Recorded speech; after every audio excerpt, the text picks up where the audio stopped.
It's an icon for South Florida. The Cape Florida Lighthouse. It's a symbol of the city of Miami. An often overlooked gem in Key Biscayne. When we moved here, I didn't even know there was a lighthouse on Key Biscayne. It's a secret little hideaway.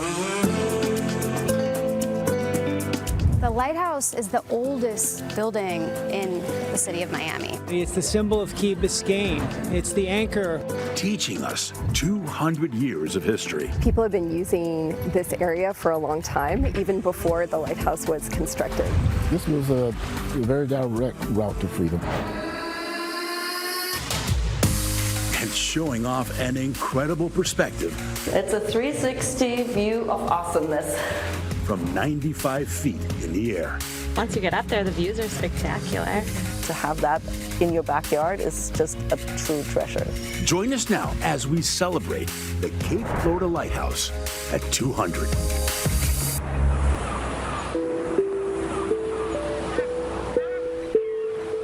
Hello everybody, I'm Aguirre, and I'm standing at the top of the lighthouse at the end of Bill Bagg's Cape Florida State Park in Key Biscayne. The lighthouse is the oldest standing historic structure in Miami-Dade County, and this year, the lighthouse is celebrating its bicentennial. At 200 years old, it's one of Florida's oldest surviving lighthouses, and it's still functional. There are major efforts underway to preserve the lighthouse and its incredible past. But first, a little bit more about this beautiful landmark. It's called the Cape Florida Lighthouse, but it's also known by another name, El Farito. El Farito stands as kind of a second name for the lighthouse. It's a beacon, it's a signal to kind of bring you home safely. For a lot of people, El Farito is synonymous with the lighthouse, and the lighthouse is synonymous with a coming home symbol and signal.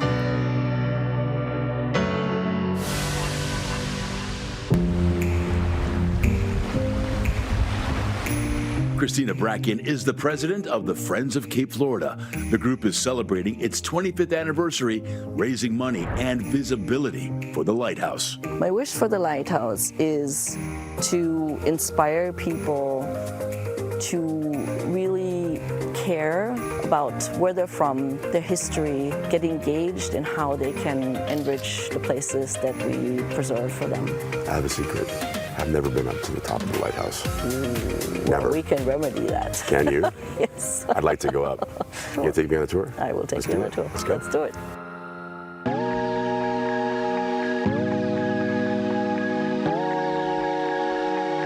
All right, let's do the tour. It's a muscle for that door. Yeah, being a lighthouse keeper is not an easy job. No. Wow, how many steps are there? 109 plus 8. Let's 109 plus 8. I'm gonna get my steps in. You ready? Let's do it. All right. Wow, look at this view. Pretty amazing, right? Yeah. A breathtaking view. Many years in the making.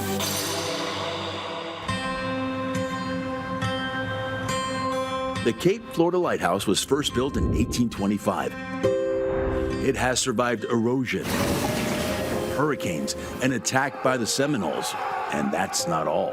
This island was very, very popular with pirates, including black pirates. This was an ideal place for pirates to hunt, rest up, fresh water. This place has been a convenient place for a lot of illegal activity for a long time. Escaped slaves, pirates, bootlegging. Key Biscayne has had it all.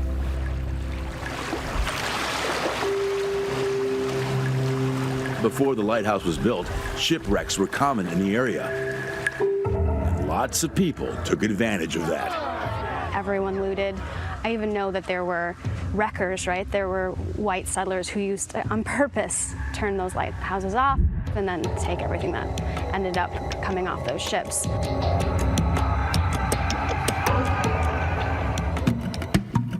Then, in 1821, the United States acquired Florida from Spain. When the first English-speaking people arrived at Key Biscayne, they found Seminoles living out here, black Seminoles, escaped slaves.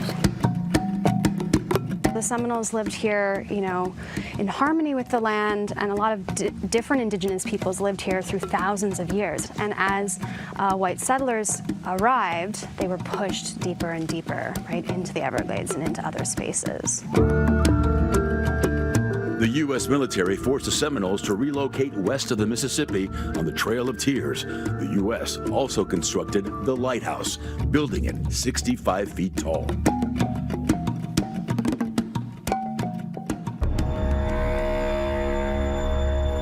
In 1836, the lighthouse was attacked by a number of Seminole peoples. After many other violent acts had occurred to them, and they understood that this lighthouse wasn't just a symbol, right? It was this functional symbol that was allowing other boats that could bring more violence to them. The lighthouse was only 11 years old at the time. The lighthouse attack, I think, was one statement of resistance. This is as far as we're going to go. Make us leave. So the lighthouse keeper, a white man, and an enslaved man, who was described as his assistant, were focal point of that attack. The two men escaped up the stairs of the lighthouse, while Seminoles set fire to the structure.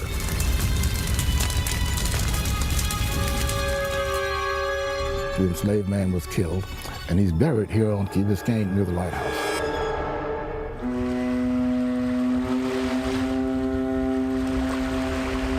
The lightkeeper survived. It took more than 9 years to rebuild the lighthouse and construct a new U.S. Army base to prevent future attacks. When you look at the history of Florida over the last 300 years, it is a story of Black and Indigenous resistance and resilience.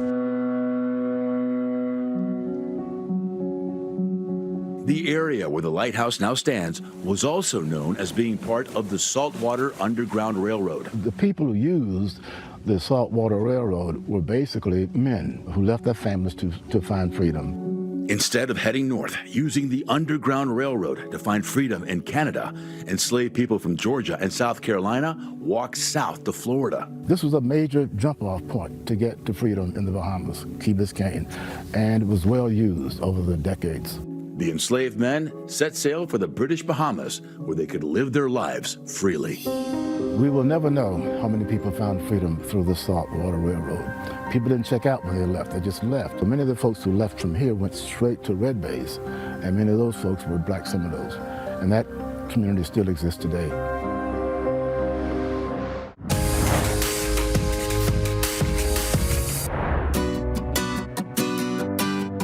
The Cape Florida Lighthouse, sitting on the end of Miami's Key Biscayne, has been a beacon for 200 years. I'm standing here in front of it, and it's just so beautiful. I mean, take that in. Yeah, it's beautiful, isn't it? It is fabulous. I mean, it is the best spot. To live here and to have that in your backyard is just a true treasure. In order to keep that treasure in working order, the group, the Friends of Cape Florida, fundraises and organizes restoration projects. Here we go, I'm excited. All right, let's go. Let's take the tour. President Christina Brackett took me on a tour of the lighthouse to show off some of those renovations. I come here as often as I can. First, we have to climb up 109 steps to reach stop number 1. Watch your head here. The balcony.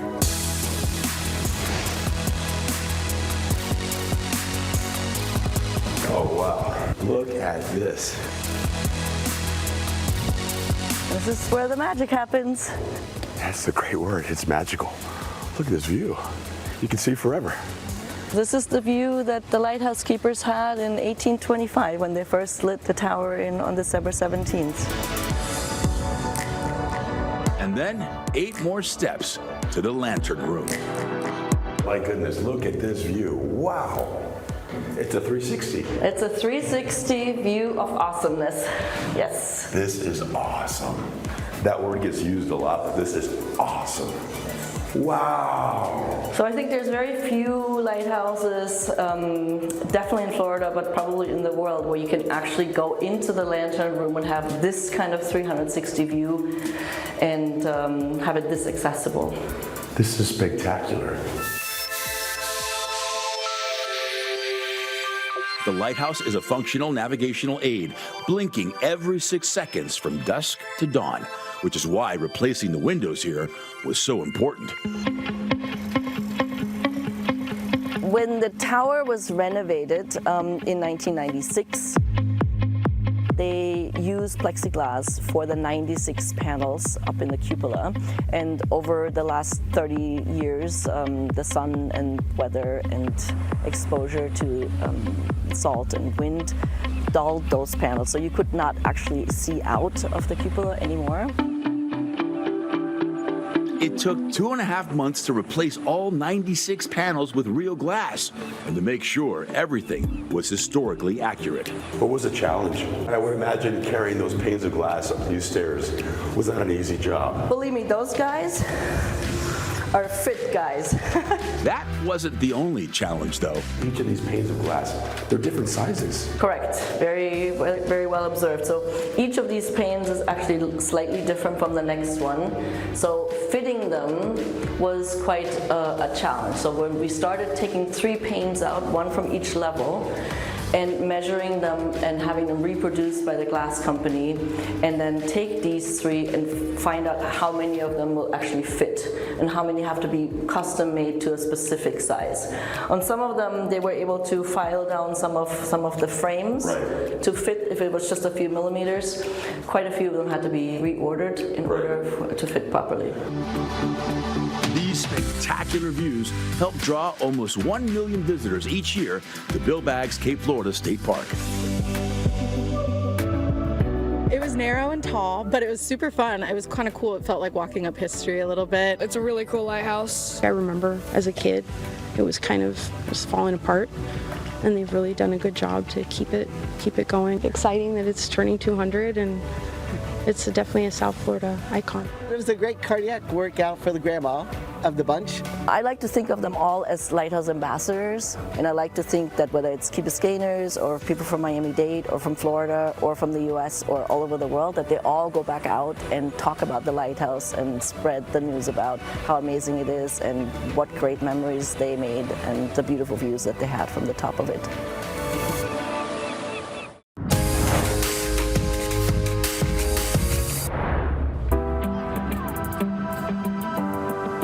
The future of Cape Florida Light relies heavily on planning today for tomorrow.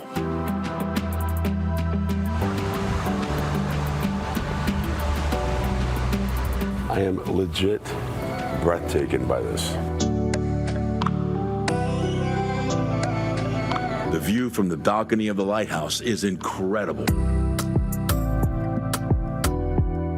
Any given day, you can probably see pelicans, dolphins, manatees. We have raccoons and some non-natives, like some of our iguanas and whatnot. There's a lot of wildlife. Egrets, turtles here, herons. Yet it's those same waters that are jeopardizing the future of the lighthouse.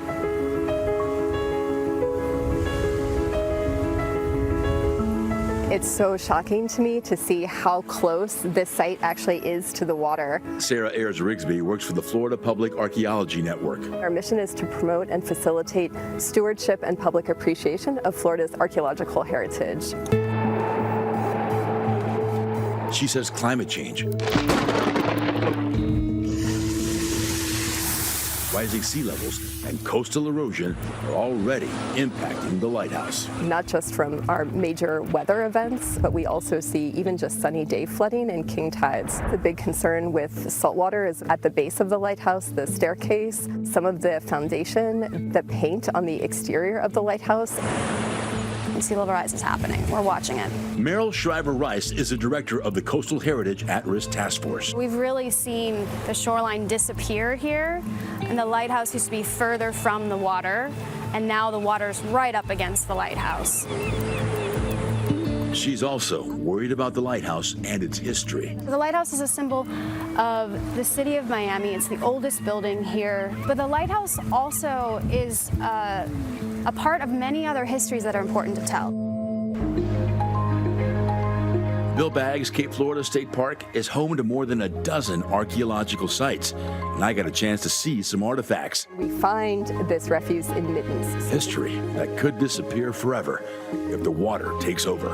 How important is it that we preserve artifacts like this? So something like a broken piece of pottery, you might see this and think, oh, this isn't that important and we won't learn anything. But we're learning how people are trading and how people are interacting with one another. So what does this mean to you personally to know that this is at risk? So sad. You spend your whole life trying to document these sites, trying to save these sites, trying to learn what we can from the sites. And in archaeology, we have an ethos about preserving sites for future generations. But Sarah says there's hope. We can't assume that someone else is going to fix it or do it, and we have to be reliant on ourselves, again, to work together to build a resilient future.